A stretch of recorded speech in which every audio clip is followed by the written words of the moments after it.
एक मित्र का सवाल है कि उसकी पत्नी उससे बहुत दुखी है।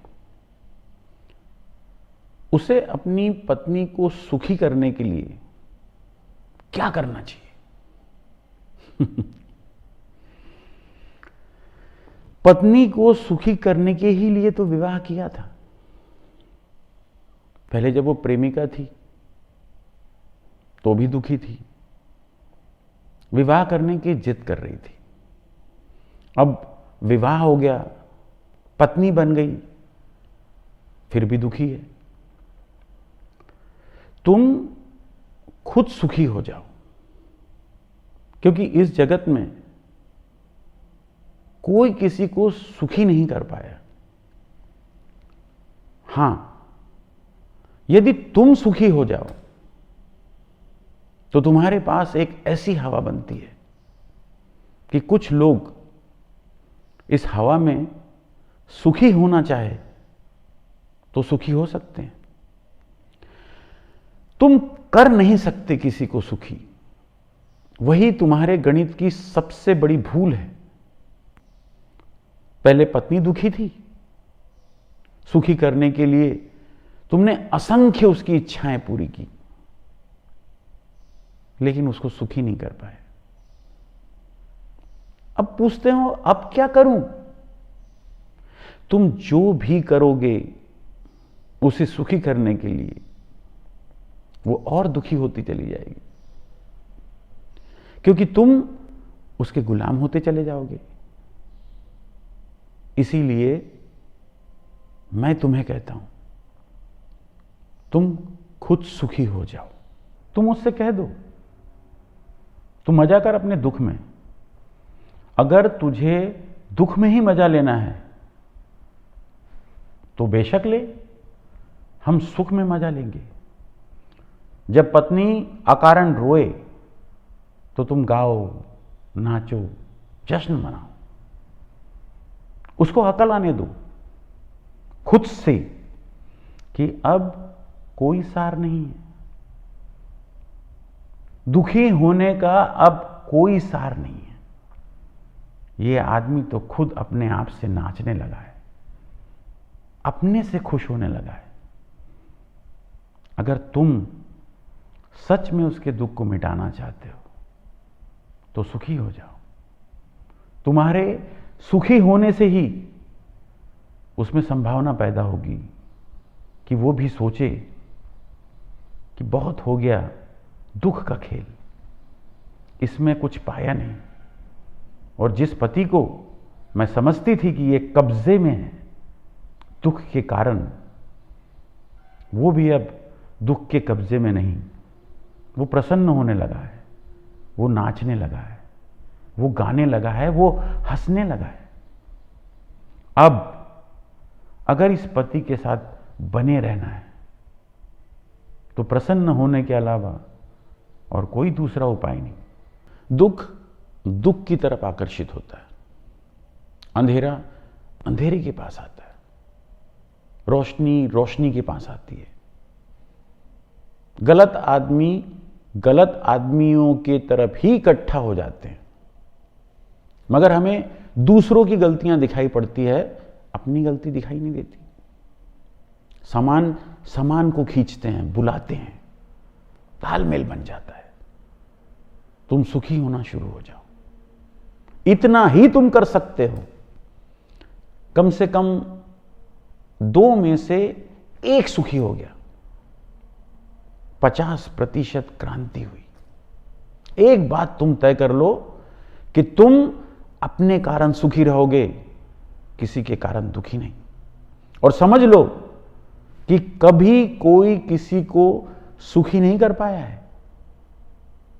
जितनी अपेक्षा करोगे लोगों को सुखी करने की, उतने ही तुम गुलाम मालूम दिखाई दोगे।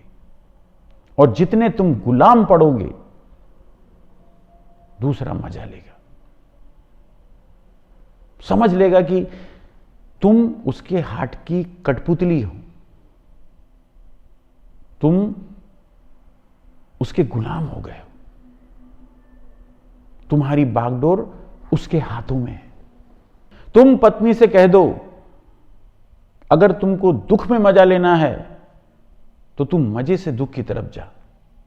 अब हमने तो तय किया है कि हम तो सुखी रहेंगे, अब दुख से हमने नाता तोड़ा। तू साथ में आए तो सुख, तू साथ में ना आए, हम अकेले चलेंगे लेकिन सुखी रहेंगे। तू गीत में कड़ी बन जाए तो ठीक, हम गाएं और तू डफली बजाए तो ठीक, तू ना बजाए तो हम बिना डफली के ही गाएंगे, मगर अब हम गाना गाएंगे, हम सुखी रहेंगे। इस क्रांति से तुम पाओगे कि तुम्हारी पत्नी आज नहीं तो कल फिर से पुनः विचार करेगी कि दुख का धंधा व्यर्थ गया, तुमने जड़ें काट दी, अब दुखी होने का कोई अर्थ नहीं रहा। वो बदलेगी, वो जरूर बदलेगी अपने आप को, अगर तुमसे उसको कोई लगाव होगा, अगर उसके मन में तुम्हारे प्रति थोड़ा सा भी प्रेम होगा तो वो अपने आप को परिवर्तित करेगी, अपने आप को बदलने की कोशिश करेगी, क्योंकि प्रेमी सदा बदलने को तत्पर रहते हैं। अगर दो में से एक भी सुखी होने लगे तो दूसरे को सुखी होने का ख्याल आना शुरू हो जाता है। उसे लगता है ये मैं क्या पागलपन कर रही हूं, और वो इसलिए होता है कि तुमने जड़ें काट दी दुख की। दुख की जड़ें काटने का सबसे पहला उपाय है तुम सुखी हो जाओ। अगर तुम ये कहो कि पहले पत्नी सुखी होगी तब तुम सुखी होगे, तो फिर ये कभी नहीं हो पाएगा। हो सकता है पत्नी भी यही सोच रही हो कि जब पति सुखी होगा तब मैं सुखी होंगी। इसीलिए मैं कहता हूं ये कभी नहीं होगा। दूसरा बड़ा रहस्यमयपूर्ण है, और दूसरे के अंतरतम में प्रवेश करना, इसका कोई उपाय नहीं। आखिरी गहराइयों पर तो दूसरा अलग ही रह जाता है। तुम बाहर ही बाहर घूम सकते हो, दूसरों के सुख का पता लगाना यह नामुमकिन है। इसे कठिन नहीं कह सकते, ये नामुमकिन है कि वो कैसे सुखी होगा। दूसरों का ही पता लगाना कठिन है कि वो है कौन। प्रेमी सोचते रहते हैं कि दूसरे की खुशी क्या है, हम कोशिश करेंगे उसे दूर करने की, लेकिन कुछ पता नहीं चल पाता कि दूसरा कैसे खुश होता है। कई बार तो ऐसा होता है कि जो तुम सोचते हो कि हां अब पकड़ लिया कि कैसे ये दूसरा खुश होगा, सुखी होगा, जब तुम करते हो जो तुमने पकड़ लिया है, परंतु दूसरे को आप दुखी ही पाते हो। उसे कोई फर्क नहीं पड़ता। दूसरे को ठीक ठाक ये पता नहीं होता कि कौन सी वस्तु, चीजें या कौन सी बात उसे खुश कर पाएगी, सुखी कर पाएगी। तुम अपने से ही पूछो ना कि तुम्हें ठीक ठाक पता है कि किस आधार पे तुम प्रसन्न हो सकते हो। अगर तुम ईमानदारी से सोचोगे तो तुम खुद भी असमंजस में पाओगे कि मुझे भी ठीक ठीक पता नहीं है कि क्या होगा जिससे मैं खुद सुखी रह सकता हूं। न तुम्हें पता है न दूसरों को पता है। लोग तो कोई भी बहाने खोजे चले जाते हैं, कहते हैं बड़ा मकान होगा तो खुश हो जाएंगे, किसी प्रेमिका से शादी हो जाएंगी तो खुश हो जाएंगे, कार खरीद लेंगे तो खुश हो जाएंगे। ये सिर्फ टालना है, अपने आप को समझाना है, फिर बड़ा मकान हो जाता है परंतु तुम्हें कोई असर नहीं पड़ता। कार खरीद लेते हो परंतु तुम खुश नहीं होते। पहले छोटे मकान में दुखी थे, अब बड़े मकान में भी दुखी हो। धन नहीं था तो दुखी थे, अब धन है तो भी दुखी हैं। ऐसे ही जिंदगी सरकती रहती है। मैं कहता हूं सुख के लिए कोई भी कारण नहीं है। कोई किसी कारण से सुखी नहीं हो सकता। जो सुखी होना चाहता है वो अकारण सुखी होता है। वो कहता है मैंने तय कर लिया अब सुखी होंगे, फिर झोपड़े में भी सुखी होगा, महल में भी सुखी होगा, या सड़क पे भी सुखी हो जाएगा। बस उसने तय कर लिया कि हम सुखी होंगे।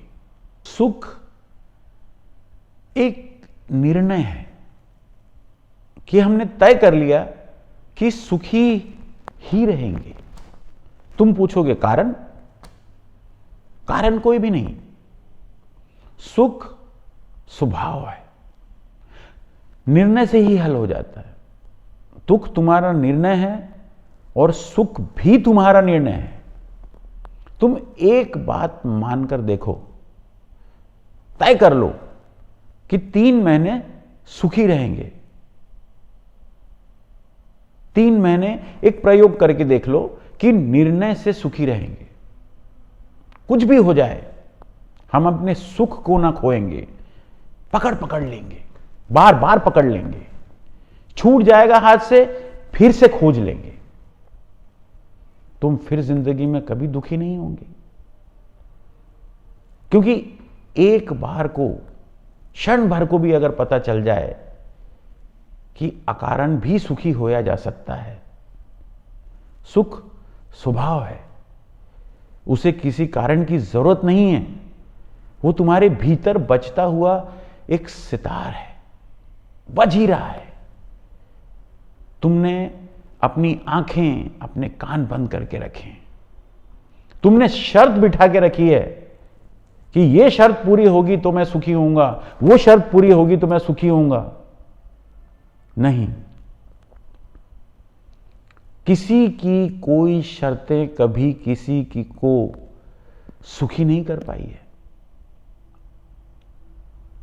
सुखी रहना एक निर्णय है।